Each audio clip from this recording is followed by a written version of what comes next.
He packed 4 suitcases on a Tuesday evening, did not say goodbye to the babies growing inside her, did not look back at the woman who had quietly built everything he called his, just rolled 4 monogrammed bags to the door, said, "The prenup is clear," and left. She had $237, no job, no house, twins coming in 3 months, and a husband who had already replaced her with someone younger before she had even finished decorating the nursery. Most people would have taken the settlement and disappeared. Catherine Whitmore was not most people. What happened next is not a story about revenge. It is not a story about a woman who got lucky, or a woman who was rescued, or a woman who fell apart and needed saving. It is a story about what happens when someone takes everything from you. Your money, your security, your future, your name. And you decide quietly, in the dark, on an air mattress in a 300-square-foot apartment, that disappearing is simply not something you are willing to do. 9 months after he walked out, she held 2 babies she had grown alone. 4 years after that, she rang the opening bell at the NASDAQ. $870 million. Built from nothing. Built from spite. No. Built from something much harder to manufacture and much more difficult to destroy. Stay with me, because this story is going to show you exactly how she did it, and why the most dangerous thing Brandon Ashford ever did was underestimate the woman he left behind. Lesson statement. This story is proof that being left is not the same as being lost, and that the life someone tries to take from you can become the foundation of everything you build next. Meaning and value. What Catherine's story gives you is not just drama. It is a blueprint for what resilience actually looks like when it is not pretty, when it is an air mattress and a laptop and a business plan written at 3 a.m. because giving up simply never made the list. If you have ever been told you are not enough, if you have ever watched someone take credit for your work, if you have ever started over from a number so small it felt like a joke, this story is for you. It is a reminder that the people who try to erase you are counting on your cooperation, and you do not have to give it to them. If the story stayed with you, if Catherine's refusal to disappear hit something real, do something small right now. Hit the like button. It takes 1 second and it tells me that stories like this matter to you. Drop a comment and tell me which moment stopped you cold. Was it the $237, the air mattress business plan, the moment she rang that bell with her babies on her hips? Share this with one person in your life who needs to hear it right now. You know who they are. Send it without explanation. They will understand when they watch it. And if you are new here, subscribe. Every single week I bring you stories of real resilience, of people who were written off and refused to accept the ending that was handed to them. You will not regret staying. This community is built on one belief, that how a story starts is never the whole story. Neither is yours. The trading floor of the NASDAQ is loud in a way that gets inside your chest.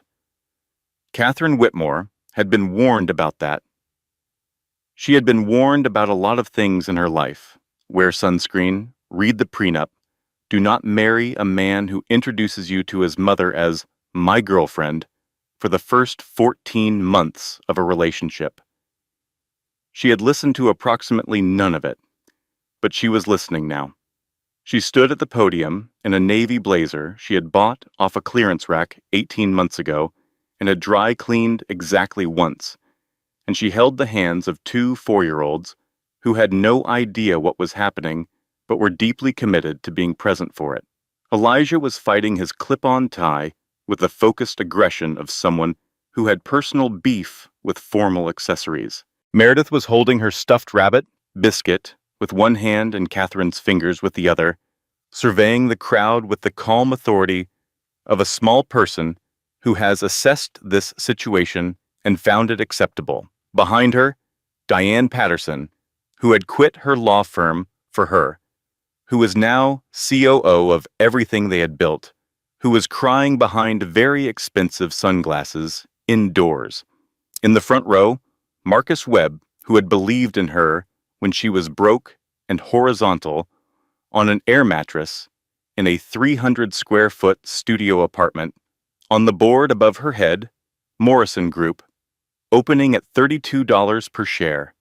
Valuation, $870 million. Catherine looked at the camera. She thought about 4 years ago. A Malibu house with an infinity pool. 4 leather suitcases by the front door. $237 in her bank account. Twins she had not yet met growing inside her, depending on her, not yet aware that the man who helped create them had already decided to leave. She thought about 3 a.m.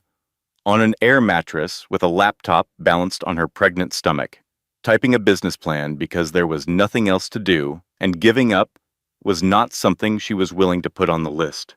She thought about everything it had cost, everything it had built. She rang the bell. The floor erupted. Elijah stopped fighting his tie long enough to clap, because everyone else was clapping. Meredith looked up at her and said, very seriously, "Mama, are we rich now?" Catherine picked her up, picked Elijah up too, one on each hip, the way she had learned to carry the world. "We're secure," she said. "That's better." 3 years and 8 months before the bell, on a Tuesday evening in October, Catherine Whitmore pulled her car into the driveway of the house in Malibu and noticed that something was wrong before she had turned off the engine. She could not have said exactly what it was, not the light, which was warm through the front windows the way it always was at 7 in the evening. Not the garden, which was the same as it had been that morning when she left for her OB appointment. Not any single observable detail. Just the air. Something in the air. She sat in the car for a moment with her hands still on the steering wheel, her doctor's voice still warm in her memory. Healthy heartbeats. Good growth. Everything looks perfect, Catherine. The babies are doing wonderfully. She had driven home from that appointment thinking about paint colors for the nursery. She had narrowed it down to soft peach or pale yellow. She had been leaning toward peach. She turned off the engine and walked to the front door. 4 leather suitcases, monogrammed. The expensive ones Brandon used for business trips to New York and San Francisco and Tokyo. The ones that lived in the back of the walk-in closet and smelled like departure. All 4 of them. Together. By the door. Catherine stood on the threshold and looked at them the way you look at something that does not make sense, waiting for your brain to catch up. "Brandon?" Her voice came out smaller than she wanted. She pressed her hand against her belly, the automatic gesture she had developed over the past 6 months. The babies were quiet, which meant they were probably sleeping, which meant this was not the moment she would have chosen for whatever this was. He appeared at the top of the stairs, freshly showered, collared shirt, the cologne she recognized as the one he wore for important meetings, for dinners at places with dress codes, for impressing people. The cologne he had not worn for her in 8 months. He descended without looking at her. His eyes were on his phone, which was lit up with a text thread he did not offer to explain. "We need to talk," he said. She knew. Standing there in the foyer of the house she had decorated and maintained and made warm for 4 years, 6 months pregnant, and still wearing the flats she had put on that morning when she believed this was going to be an ordinary Tuesday, she knew. Her hands pressed harder against her belly. "What's happening?" she asked. The words felt stupid in her mouth. She already knew what was happening. She just needed him to say it. Brandon set his phone face down on the console table. He looked at her the way she had seen him look at employees he was letting go. Blank, professional, the face of someone who has made a decision and is not inviting discussion. "I'm leaving," he said. "I've already filed." The world tilted. She reached for the doorframe. "Filed what?" "Divorce papers. My lawyer will contact yours. If you don't have one, get one." "We're having babies?" she said. "Our babies. In 3 months. I know the timeline." His phone lit up again. He glanced at it. Something moved across his face. Not guilt, she would think later. Not even discomfort. Something more like impatience, the way you look at a delay between where you are and where you want to be. Is there someone else? She hated how her voice cracked on the question. Hated that she was asking it. Hated that she had to. That's not relevant. "Brandon." Her voice went hard. Harder than she had expected it to. "We are married. I am 6 months pregnant with twins. How is that not relevant?" "Because either way, I'm leaving." He said it the way you say the weather forecast. Factual. Already decided. The marriage is over. I've grown in directions you haven't. I need to find myself. Find himself. In those words, she heard every conversation they had not had. Every evening, he came home late from client dinners that were not quite client dinners. Every weekend trip, he took solo. For work, he said, always for work. Every time his phone screen had gone dark, a fraction too quickly when she walked into the room. "Who is she?" Catherine asked. He exhaled the breath of a man who finds his own wrongdoing tedious to discuss. "Her name is Sienna. We met 6 months ago." 6 months ago, Catherine had been 3 months pregnant. 6 months ago, she had been vomiting every morning and exhausted by noon, and so grateful to have someone who rubbed her back at night. 6 months ago, she had believed, with the trusting certainty of someone who had given everything she had to a marriage, that the man rubbing her back was doing it because he loved her. She made it to the couch, sat down carefully. The way she did, everything now, with awareness of the weight she was carrying, the lives depending on her stability. Brandon picked up the first suitcase, then the second, the third, the fourth. He paused at the door. "The prenup is clear," he said. "You'll be fine. Don't make this difficult." He walked out. The door closed behind him. She heard his car. The Tesla she had encouraged him to buy. "The future is electric. Think of the children," she had said. "Think of the children." Purring down the driveway. Think of the children. She sat in the silence of a house that held $4 million worth of other people's decisions and opened her phone browser with shaking hands. Brandon Ashford. The first result loaded in under a second. Tech CEO steps out with Instagram. Model. Sources say it has been months. The photo showed Brandon with his arm around a young woman, blonde, 20-something, dressed for a camera, the particular kind of beautiful that photographs well and does not require effort to maintain. His smile was the smile Catherine had been trying to locate for 8 months. Wide, unguarded, present. She clicked the article. She read it. She scrolled through the photographs, 6 months of them, time-stamped and public, a relationship that everyone had apparently known about except her. She read the comments. She should not have read the comments. She put her hands on her belly. The babies were moving now, slow, rolling kicks, reassuring in the way of people who do not yet know enough to be frightened. Sharp pain, abdomen, tight, rhythmic. She dialed 911. The paramedics arrived in 12 minutes. Braxton Hicks, the ER doctor, told her 2 hours later, false labor, very common with twins, very common with stress. Your babies are fine, both heartbeats strong, but you need to manage your stress levels. Is there someone who can stay with you tonight? Catherine looked at the ceiling tiles and counted them. 47. She plugged in her dead phone. It loaded 37 missed calls from one number. She pressed call. Diane Patterson answered on the first ring. Cat? Thank God. Where are you? Hospital. False alarm. I'm getting on a plane. Don't sign anything. Don't talk to anyone. 4 hours. Can you hold on for 4 hours, Sol? Catherine looked at the monitors beside her bed. 2 heartbeats. Steady. Consistent. Refusing to stop. Yes, she said. Diane Patterson arrived at 2 in the morning, wearing a Patagonia vest over pajama pants, with a rolling suitcase and lipstick that was, somehow, completely intact.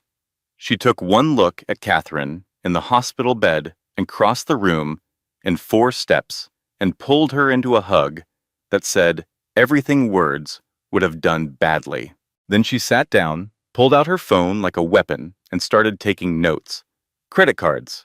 Frozen. Joint accounts. Catherine pulled up her banking app. The balance in the account she had kept separate. Her private safety net, the account she had maintained for 4 years out of some instinct she had never examined too closely, the account that 2 weeks ago had held $15,000. $237, she said. Diane went very still. He left a 6 months pregnant woman $237. Yes. Not $250. Diane's voice was precise in the way it got when she was angry and choosing to channel it. Not 200. 237. That is a man who was thinking about it. And then he kept thinking and still chose petty. She made a call at 3 in the morning to Frank Delano, who answered because Diane had that quality about her. People answered when she called, not because they feared her, but because experience had taught them that if Diane Patterson was calling at 3 in the morning, it was important. Frank Delano was 57 years old, silver-haired, with the patient eyes of someone who had seen every variety of human cruelty and had spent 4 decades making sure it carried a price tag. He drove to the hospital before sunrise. They reviewed the prenup in Catherine's hospital room while the monitors beeped, and the sky outside went from black to gray to the tentative pink of early morning. The document was 23 pages. It had been presented to Catherine 10 years ago, 3 weeks before their wedding, by Brandon's family attorney. She had been 22. She had been in love. She had signed it because she believed in the marriage and because Brandon's mother had sat across from her at a lunch that cost more than Catherine's monthly rent and explained that it was standard, it was practical, it was what responsible people of means did, and Catherine had nodded, the way you nod when you are young and optimistic and have not yet learned that the things people call standard are sometimes just the things they have decided you should accept. The document gave her $200,000 if the marriage lasted 5 years. It did. Everything else, the house, the investments, the cars, every asset accumulated during the marriage, went to Brandon. Frank read in silence. Then, there's a clause in Section 14. Diane was already there. Infidelity prior to filing. If either party commits adultery before the divorce papers are filed, the agreement is void. Community property, 50-50 split. He's been with this woman for 6 months, Catherine said. We need to prove it, Frank said. Photographs are a start. We need financial records, documentation. A timeline that predates the filing. How do we get that? Discovery, subpoenas. We make noise and then we see what noise dislodges. He looked at her over his reading glasses. People who believe they are untouchable make mistakes.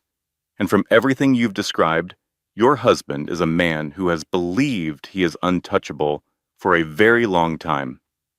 And they discharged Catherine at 6 in the morning. Diane drove her home in a rental car. The house was exactly the same. This was the first thing Catherine noticed. How precisely ordinary it looked, how nothing in it had rearranged itself to mark the ending of things. The cream couch was still the cream couch. The framed photographs were still on the walls. The nursery down the hall was still half painted, pale peach on 2 walls, Roller leaning against the third, waiting for her to come back and finish. She walked past it without stopping. In Brandon's office, she opened the filing cabinets. She was not sure what she was looking for. She told herself she was looking for financial records, for anything that might help Frank and Diane. But what she found was different. Board meeting minutes, 4 years old. She pulled them out, read by the light of the desk lamp. Brandon Ashford presented the quantum rebrand strategy. Board unanimously approved. Budget of $2 million allocated. She stopped. She knew that strategy. She had designed it at their kitchen table on a rainy Sunday afternoon while Brandon was on the phone, and afterward she had walked him through the whole concept over dinner, explaining the positioning, the visual language, the audience segmentation, all of it. And he had looked at her the way he used to look at her then, like she was the most interesting person in any room.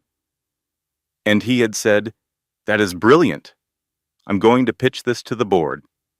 And she had thought, we are going to pitch this, our idea. There were more, campaign after campaign, strategy after strategy, her ideas, her frameworks, her thinking, all of it presented to boards and clients and investors under his name, all of it celebrated as his vision. She had built his company, and then he had thrown her away. Catherine sat on the floor of his office, surrounded by files, and felt something shift inside her. Not grief, not even anger exactly.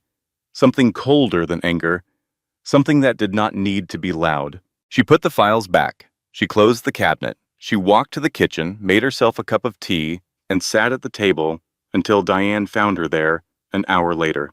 "You look different," Diane said. "I'm done crying," Catherine said. Diane looked at her for a long moment. Then she sat down across from her and opened her laptop. "Good," she said. Let's get to work." They filed emergency motions that afternoon. Temporary support, $25,000 per month. Access to marital funds. Subpoenas for Brandon's financial records, personal and corporate. Brandon would be served by end of day. Catherine drove to her OB appointment that afternoon, sat in the waiting room among women in various stages of pregnancy, and thought about the word community property, about how much half of everything might be, about what she could build with half of everything, about what she could build with nothing, if it came to that. The doctor listened to 2 heartbeats, both strong, both exactly where they should be. "One more thing," the doctor said, looking at her chart.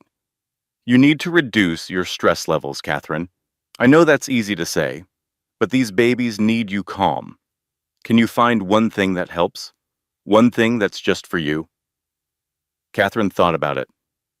"I used to love marketing," she said, "building things, problem solving." "Then do that," the doctor said. "Whatever it used to feel like to be good at something. Find your way back to that." Catherine nodded. She drove home. She sat in the driveway for a moment before going inside. She thought, "I was good at something once. Before I became just his wife. Before I became someone who signed documents without reading them and trusted a man because she loved him. I was good at something. I am going to be good at something again." She went inside and called Diane. "I need to start planning what comes after," she said. "Not just the divorce, what I build after." "One crisis at a time," Diane said. "I can manage 2, Catherine said.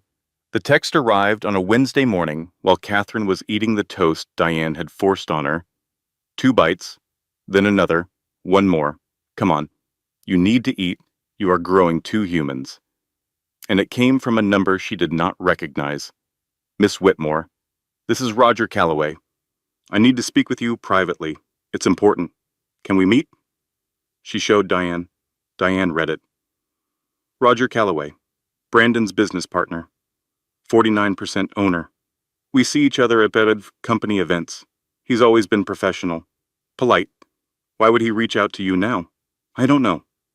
Diane turned the phone over in her hands, thinking. Could be a trap. Brandon could be sending him to feel out what you know. Could be.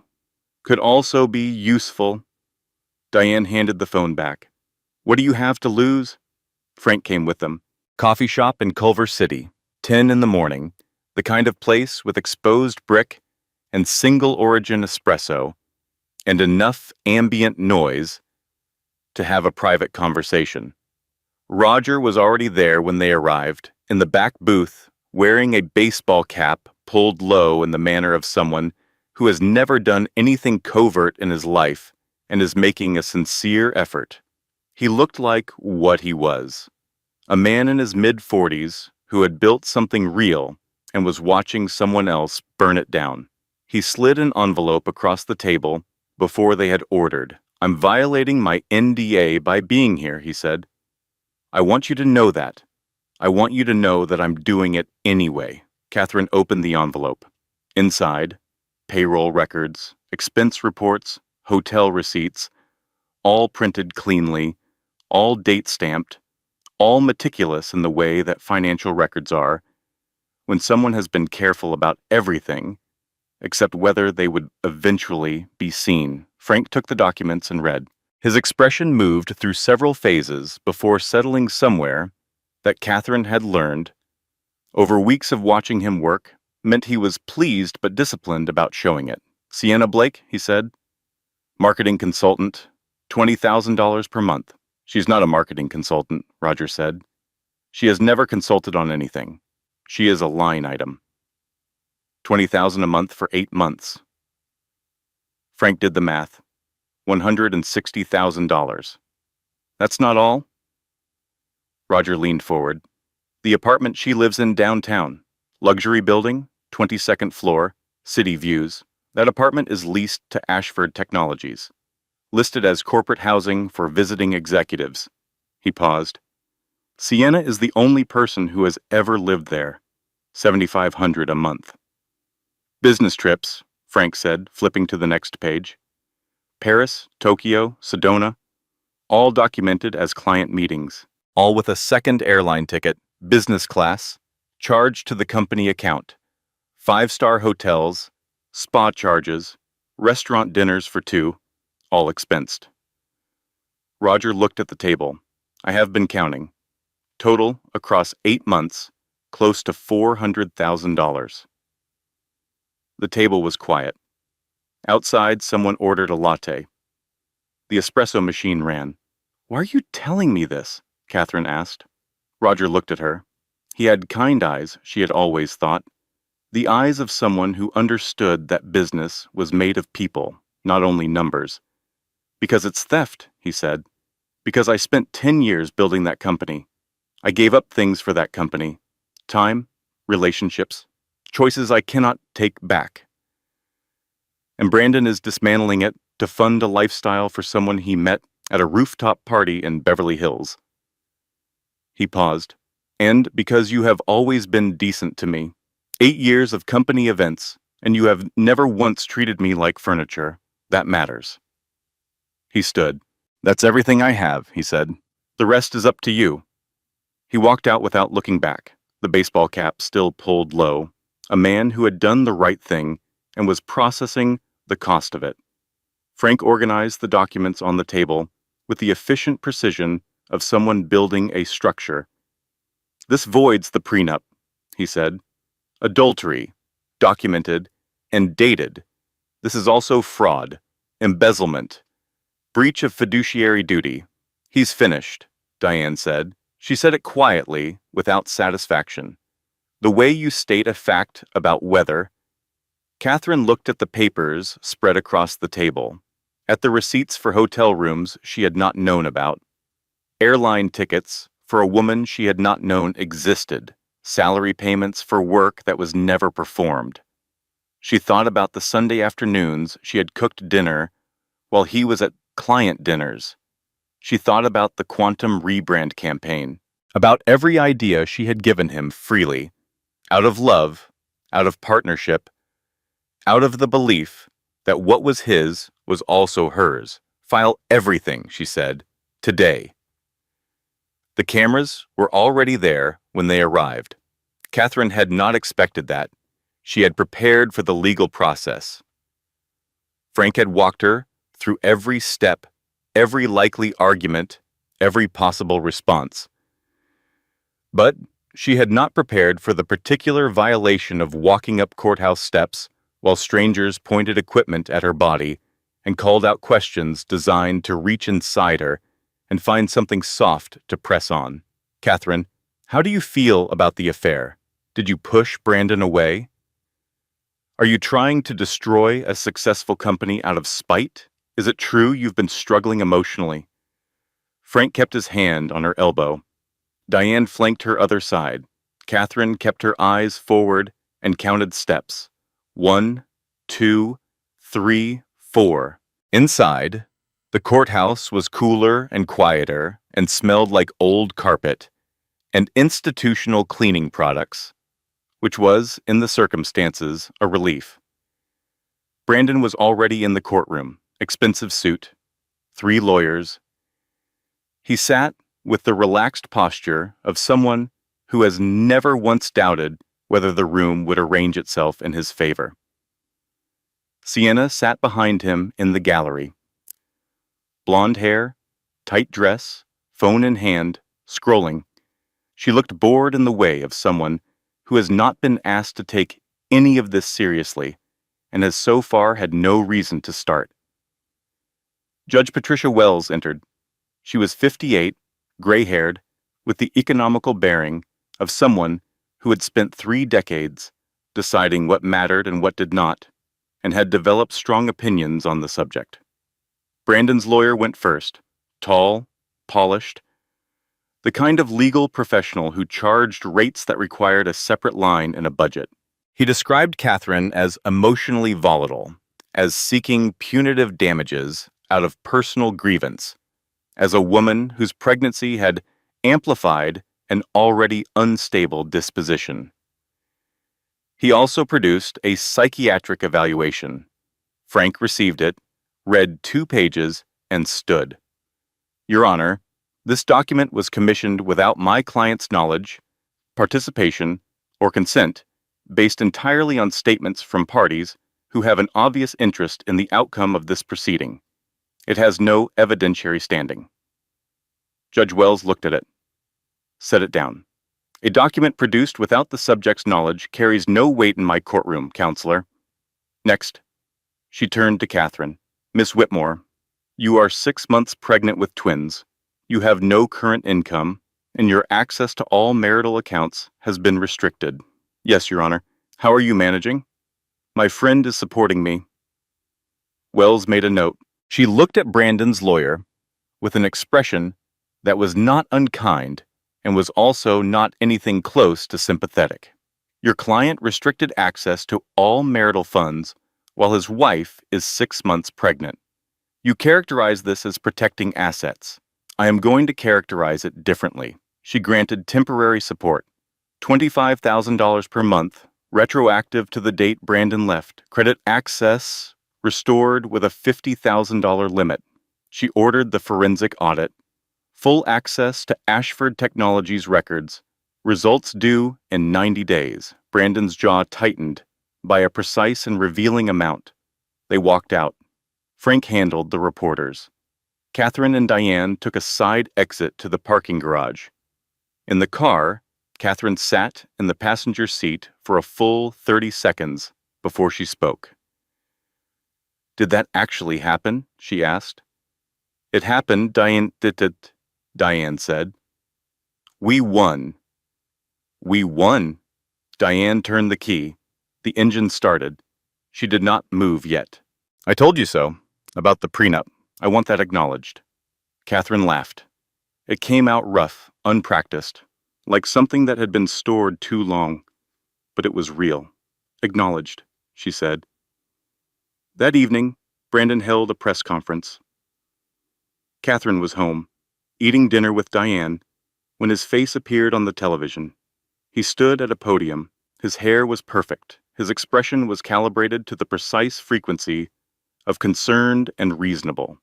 I want to address the allegations made against me today. My wife is going through a very difficult time. Pregnancy is hard. Carrying twins is harder. I have compassion for her, but the claims about my business practices are entirely false, and I will not allow my reputation to be dismantled by someone acting out of personal pain.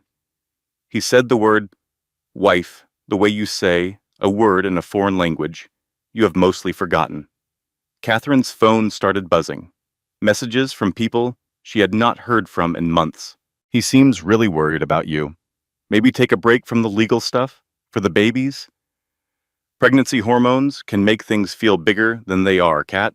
She deleted them, methodically, one after another. Diane read over her shoulder. People are deeply committed to believing the version of events that requires them to do nothing, she observed. I know. Ignore them. I know. The only opinion that matters right now is Judge Wells. I know. Catherine set down her phone. I know. But that night, alone in the bedroom, she had stripped of his sheets and remade with ones that smelled only of laundry detergent. She did not sleep. She lay in the dark and listened to the house and thought about what he had said on television. Personal pain, like she was a weather event, something that happened to him.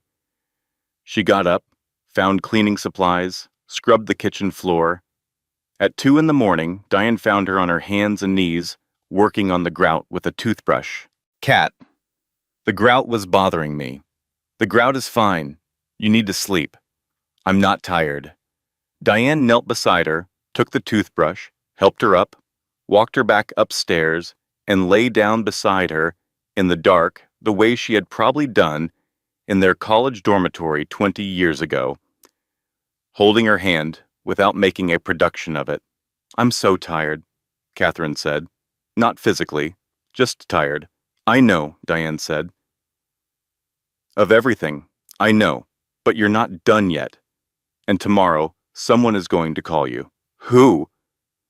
I don't know yet, but something is about to break in our direction. I can feel it. Catherine closed her eyes. She slept.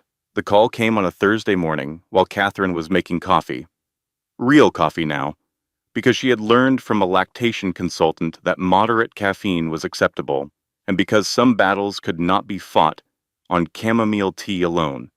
The number was Margaret Ashford, Brandon's mother, 64 years old, silver-haired, immaculately maintained, old Connecticut money in a Malibu house, the woman who had insisted on the prenup and served Earl Grey at every family gathering with the air of someone for whom hospitality was a form of control.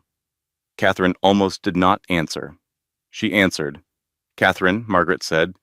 She sounded different, older. The polish was still there, but underneath it, something that might have been exhaustion. I need to speak with you, not on behalf of Brandon, despite him. They met at a coffee shop in Pasadena, neutral ground, tables outside. Margaret arrived precisely on time in a cream linen blazer, looking like a woman who had slept badly and chosen to dress well as compensation. She ordered the Earl Grey. Of course she did. I owe you an apology, she said.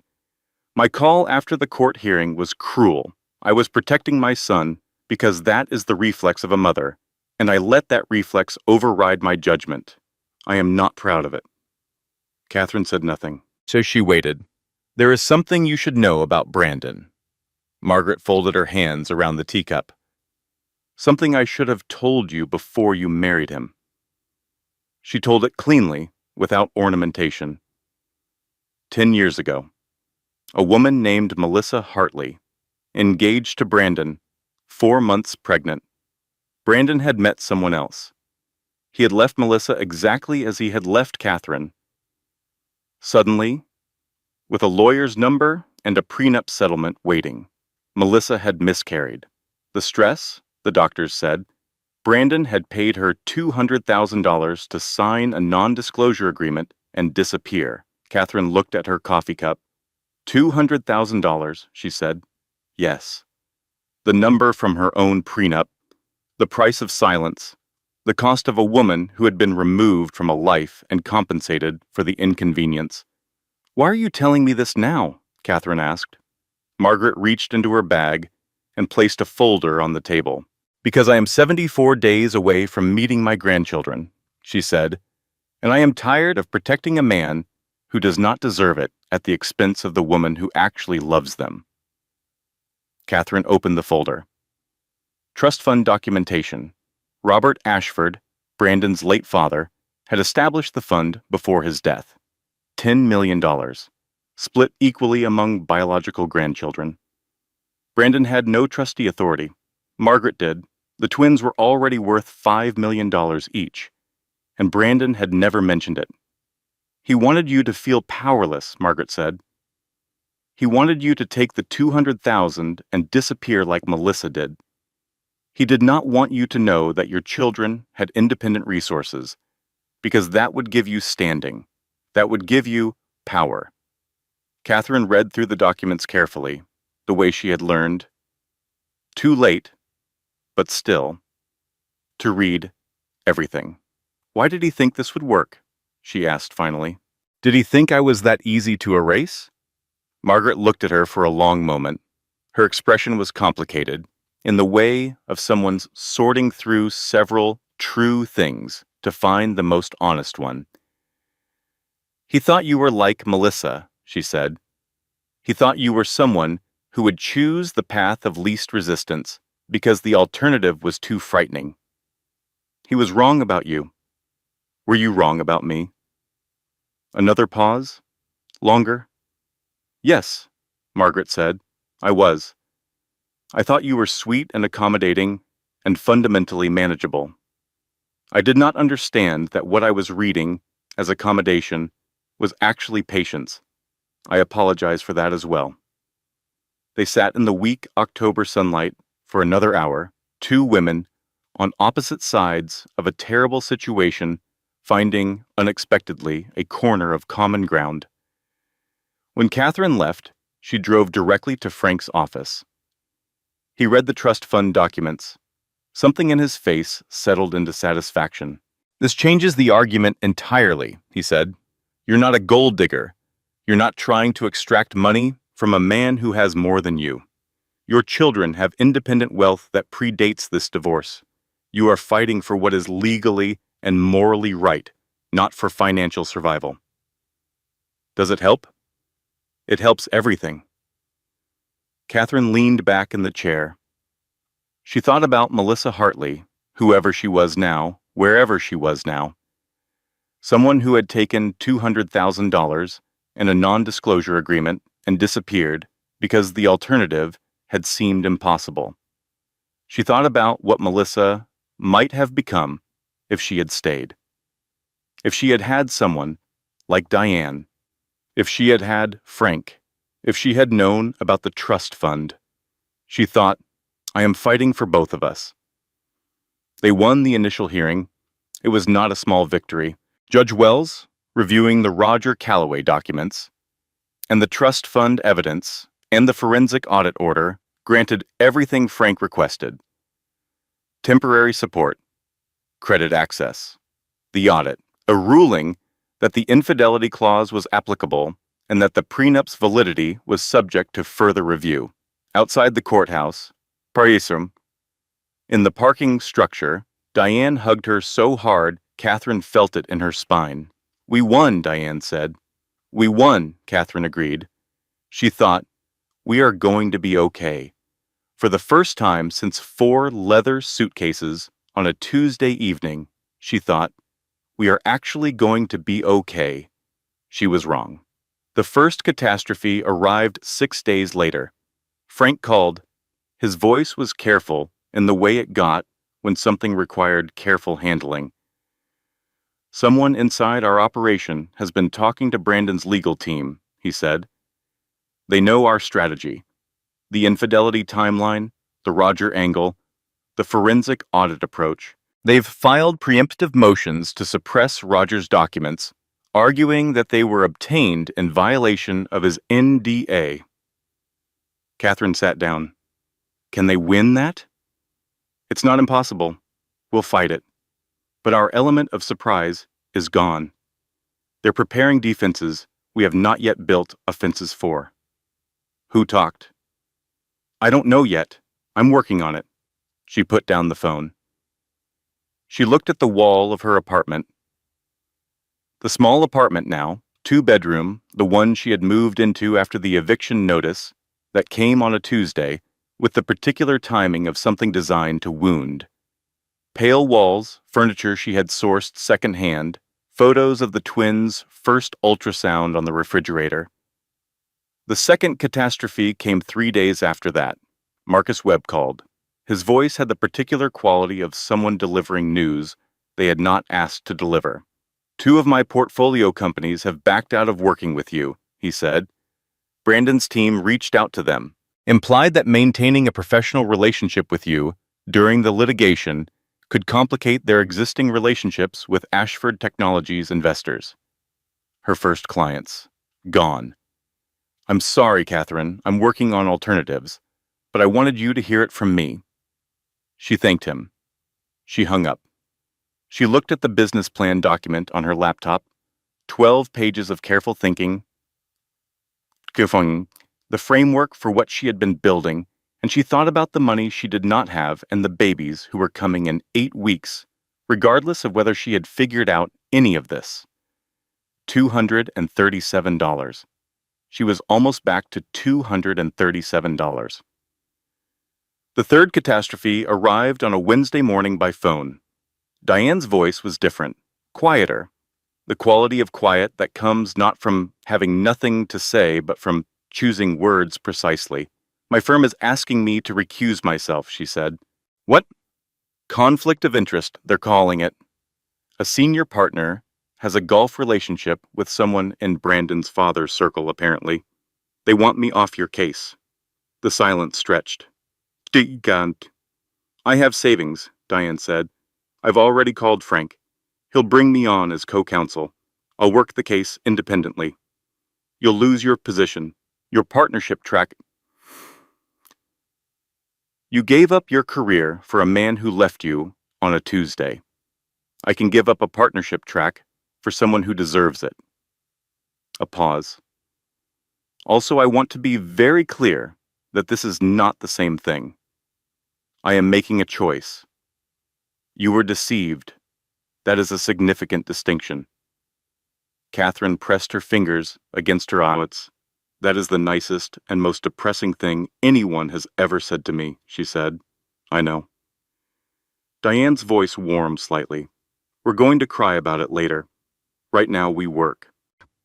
That night, Catherine lay in the dark with her hands on her belly and thought about 3 things going wrong in sequence and whether this was the end of the forward motion, whether the universe had decided that she had used up her allocation of good luck with the initial hearing and was now settling accounts.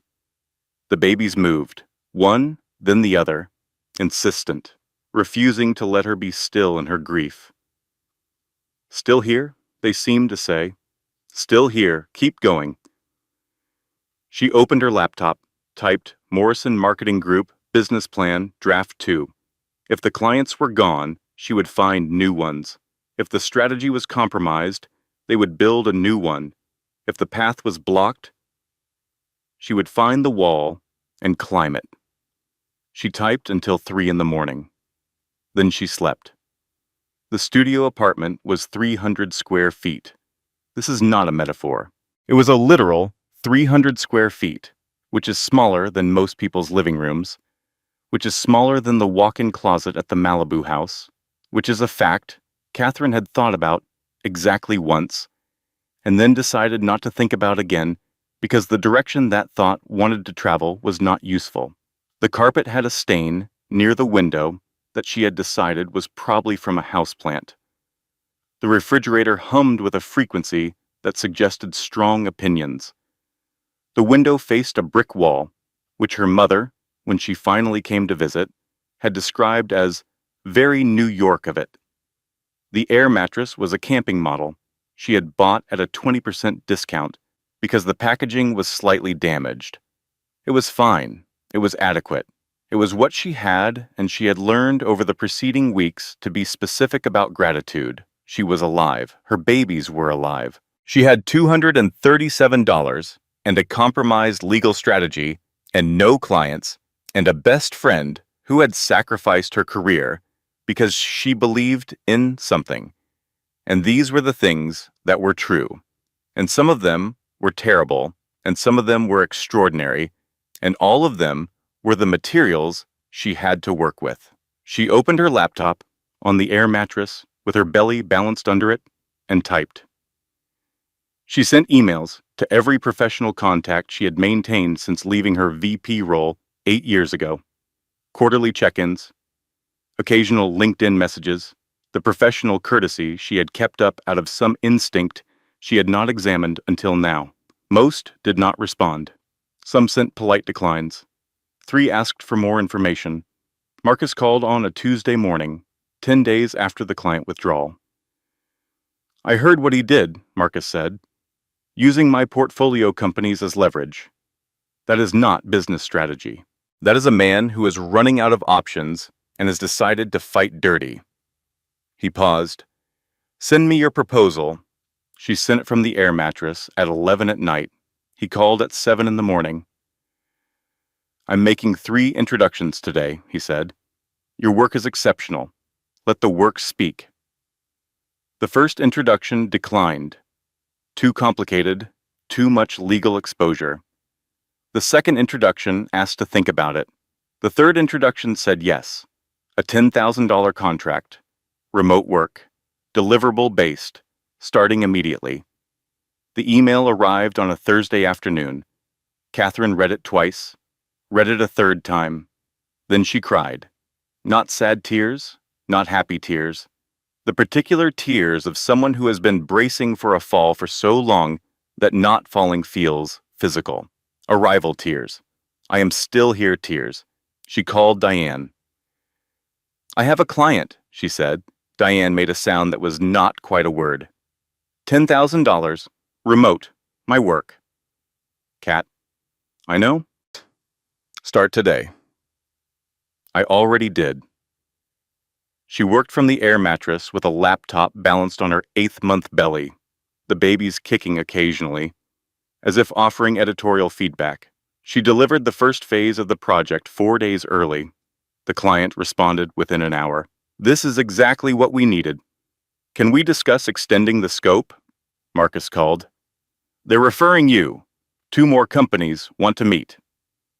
She took the meetings lying down, laptop propped, professional from the shoulder up, maternity leggings and thick socks below the camera frame, and she pitched with the precise confidence of someone who has stopped performing competence and started simply being it. Both companies hired her. She had 3 clients, $25,000 in contracted work, an air mattress in a 300-square-foot apartment, and a business that was beginning, quietly and without fanfare, to exist.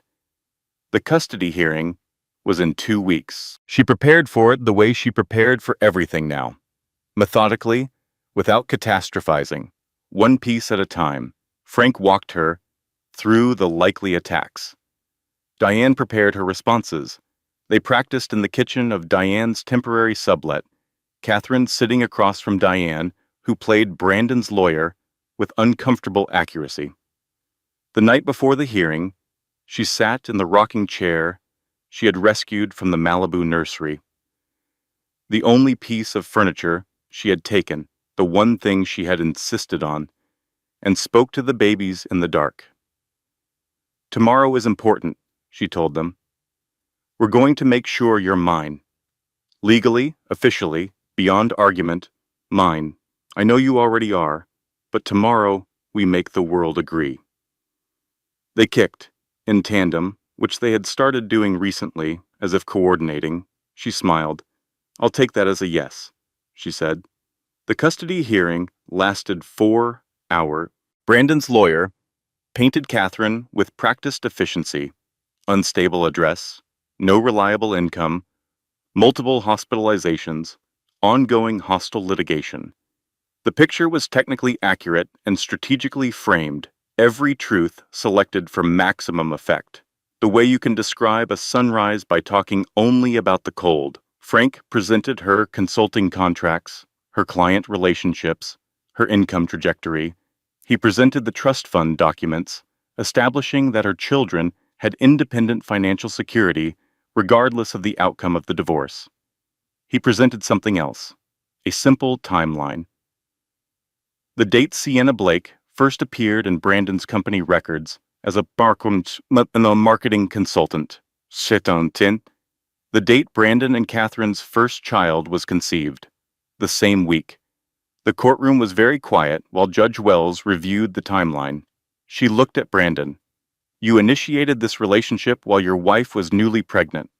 Brandon's lawyer attempted an objection. Wells did not look at him. Your petition for full custody claims that your estranged wife is financially and emotionally unsuitable to parent. What I am looking at is a woman who has built a client base and a business framework while 8 months pregnant, while managing preterm labor, while fighting legal challenges you initiated, while living in circumstances you created by restricting her access to marital funds. She paused. The petition is denied. Miss Whitmore retains primary physical custody. Mr. Ashford, you will have supervised visitation 2 hours weekly at a neutral family center. Child support, $25,000 monthly, effective immediately.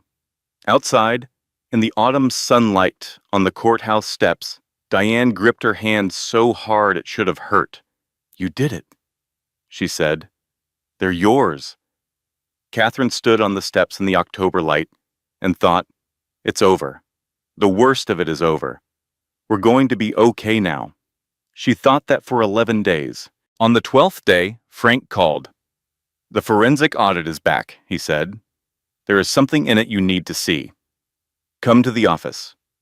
He had the documents spread across the conference table when she arrived. She had brought the babies in their car seats, Elijah in blue, Meredith in pale yellow, both asleep with the profound commitment of infants who have decided this is a sleeping situation.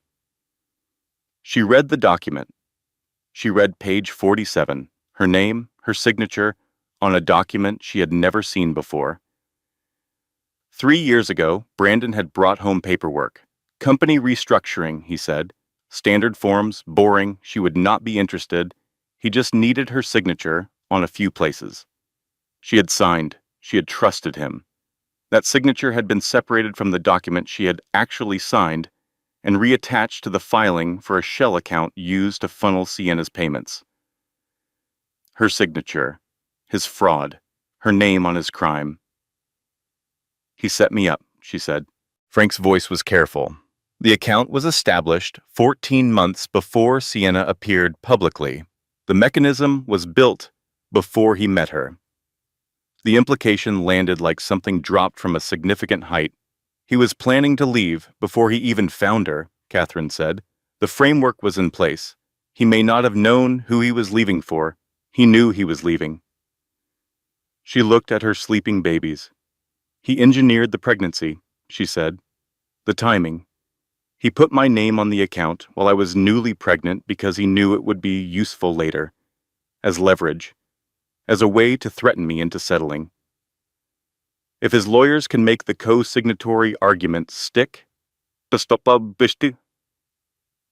what happens to me?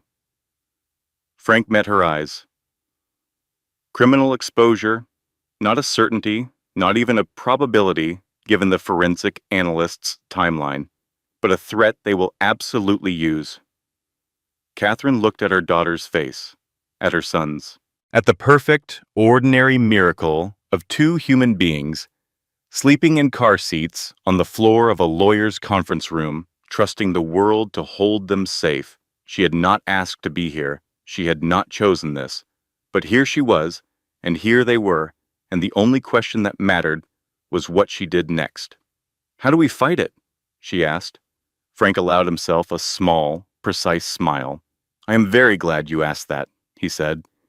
The forensic document analyst was a woman named Patricia Oakes, 51 years old, who had spent 23 years examining signatures and documents and the space between what people claimed was true and what the paper actually showed. She took 9 days. Her report was 27 pages. The relevant section was on page 11. The signature of Catherine Whitmore appears on the shell account filing. However, analysis of the binding margin, the paper fiber alignment, and the document dating indicates that the signature page was removed from its original document of execution and attached to the current filing.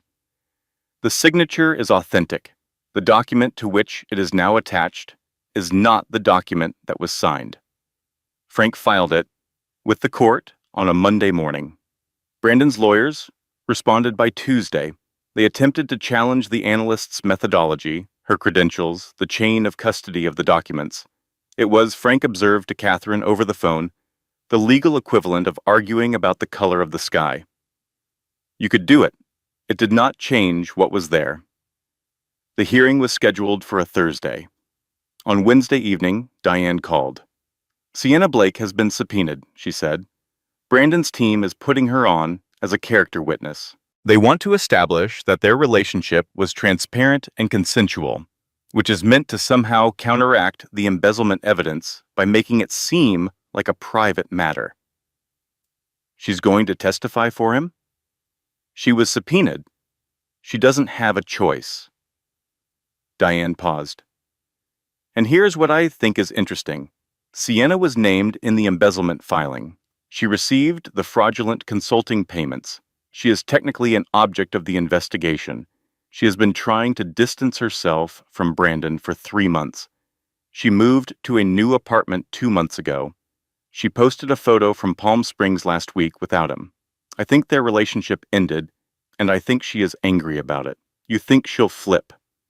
I think, Diane said carefully, that a 24-year-old woman who was told she was the great love of someone's life and then discovered she was a line item in a financial crime might have thoughts about the matter.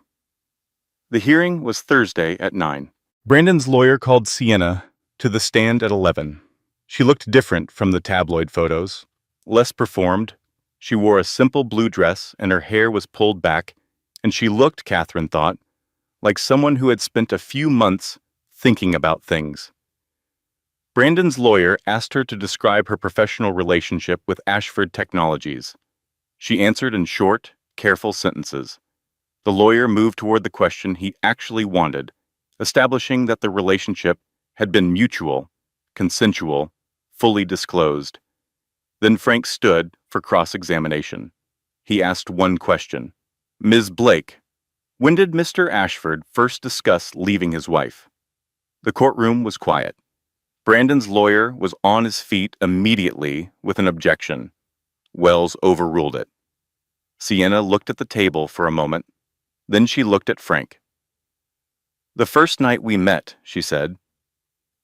He said his marriage had been over for 2 years. He said he was waiting for the right moment to leave. She paused. That was 14 months ago. 14 months. 14 months before Sienna came to that hearing.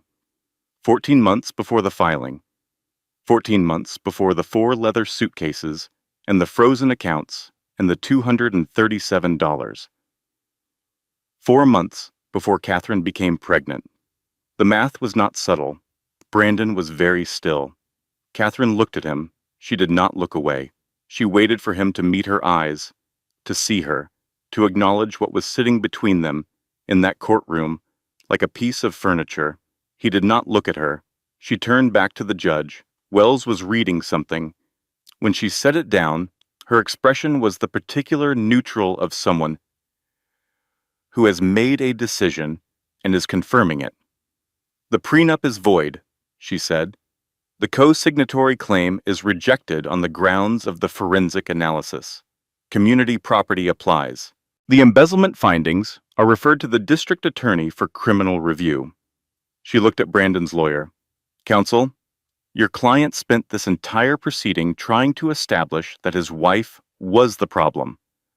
What the evidence shows is a woman who was systematically deceived by someone who had been planning his exit before their child was conceived. I've seen enough. She closed the folder. We're done here. The settlement took 3 months to finalize. $2.3 million. Cash. No gag order. No restrictions.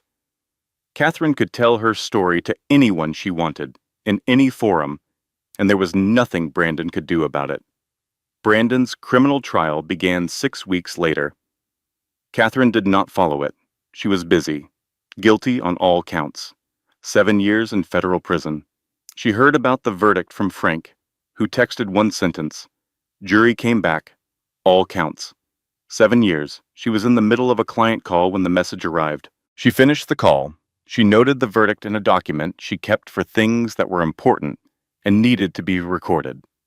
Then she closed the document and went back to work. The company she was building did not require his destruction to exist. It had never been about him. That was the part the headlines always got wrong. The revenge narrative. The scorned woman building an empire to spite a man. She was not spiting anyone. She was becoming herself. She was finishing a project she had started 12 years ago and put down when someone she loved had needed her to be a supporting character in his story instead. She was done being a supporting character. Morrison Marketing Group launched formally when the twins were 3 months old. Website, business structure, professional identity. Marcus brought the first round of serious clients. Diane ran operations with the focused efficiency of someone who had been trained for corporate law and had discovered that what she actually wanted to do was build things. 6 months postpartum, 15 clients, annual revenue projected at $400,000. 12 months, 25 clients, 3 employees. Forbes noted her in a profile of women entrepreneurs to watch. 18 months, she bought a house. 3 bedrooms, 2 bathrooms, a yard, her name on the deed, her mortgage, her choice. The twins walked at 11 months, talked at 14. Elijah said mama approximately 90 times a day.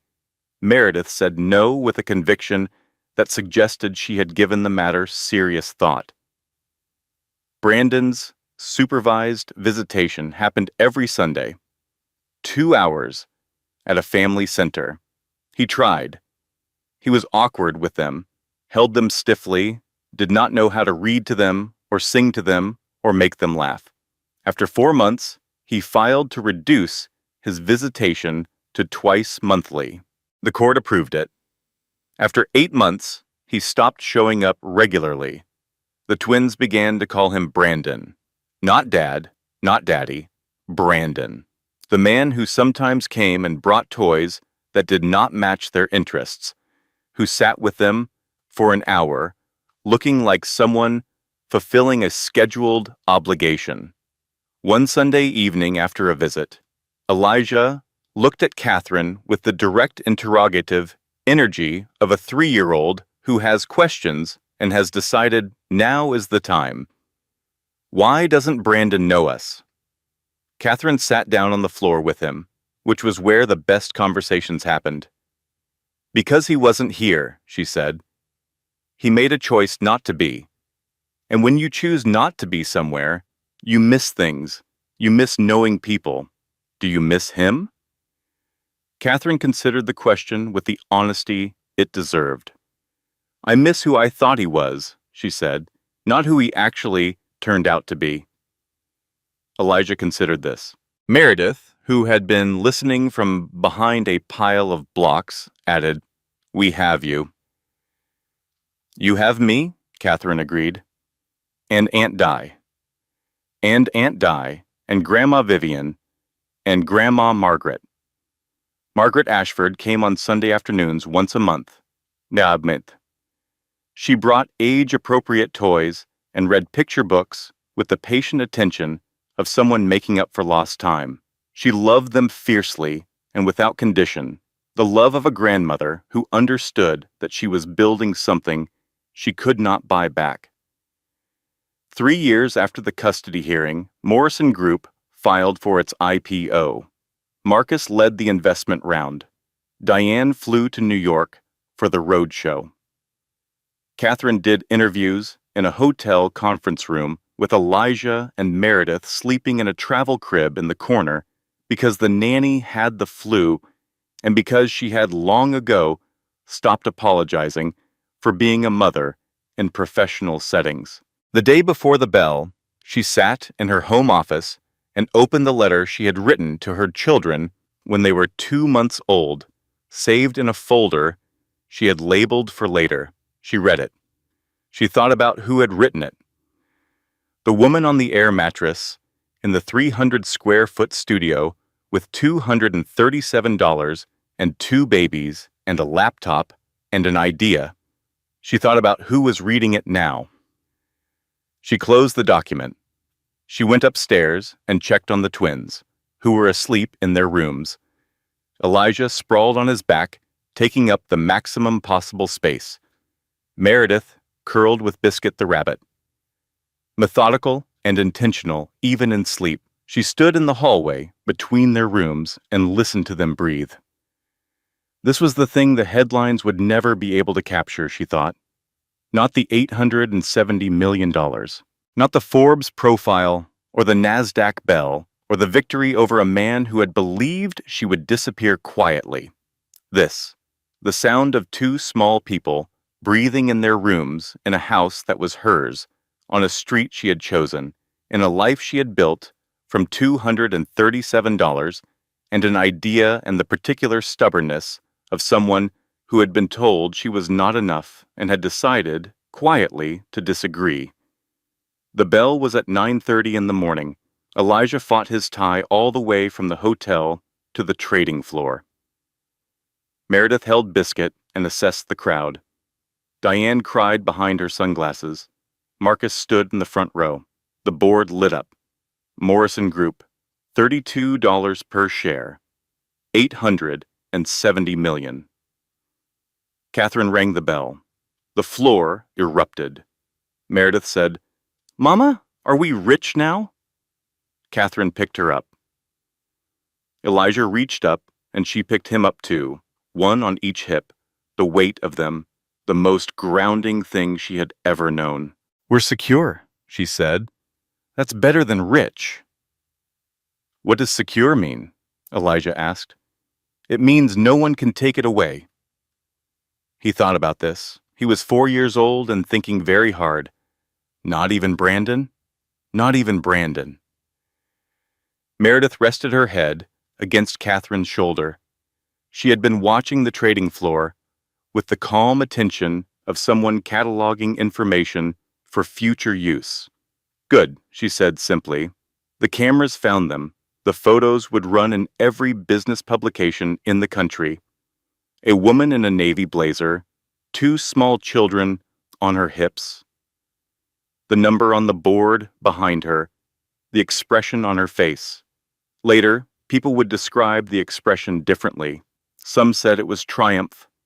Some said it was relief. Some said it was the particular look of someone who has finished something very long and very difficult and is allowing themselves, finally, to know it." Catherine would say, when asked, that she was not thinking about any of those things. She was thinking about 2 heartbeats on a hospital monitor, holding steady in a room where everything else had stopped making sense. She was thinking about 47 ceiling tiles. She was thinking about a woman who had started over at 32 with $237 and a decision not to disappear. She was thinking, "I told you we would be okay. I told you." Editorial disclaimer.